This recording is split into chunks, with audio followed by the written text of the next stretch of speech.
And you're saying about a double appointment, is that twice the cost? Yes, it can be. And depending though, if you have, we do have funding sometimes for those who need that extra. Right. And so we can use that funding. And I think that's another really important thing is to talk about, and it's hard for people to talk about, is their ability to pay. And so we have lots of mechanisms to help that.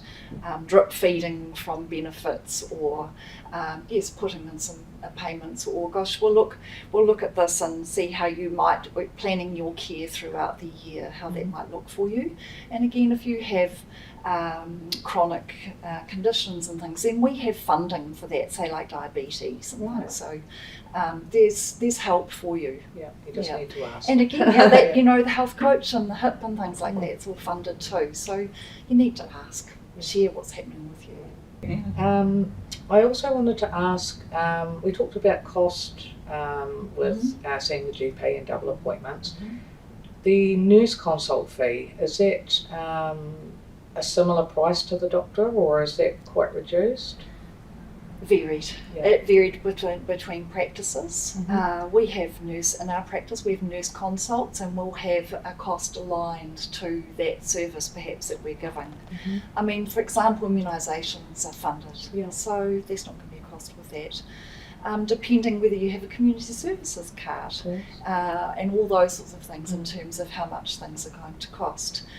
There's sometimes it might be similar to the GP because we've trained in that, and so therefore, for example, most nurses are doing cervical screening and things now. So that cost, it takes our time and our cost to do that. Sometimes we'll charge for medical certificates and lots of different services that you ring through for. We're notoriously bad for charging, actually, and our triaging and our advice, and sometimes we should be charging and we don't, and so therefore the practice loses out in funding, and so we need to find that, and it's a bit of a culture change too for patients to understand that sometimes it just are charges, but if that's difficult, as I said, then we can help you manage that. And if I was to come along and see the nurse, and then the nurse says, no, I think you actually need to see the GP, this is beyond my scope, would I be charged a nurse consult fee and a GP fee? Again, is that just per practice? It would vary. I think probably not. We'd probably find some funding. To make sure that you are able and confident to come along to see that GP afterwards, making sure that you are actually going to do that. Yes. For sure. I think for a lot of people, they hold off going to the doctor because of the cost, and then if they'd come 5 days ago, things would have been quite different.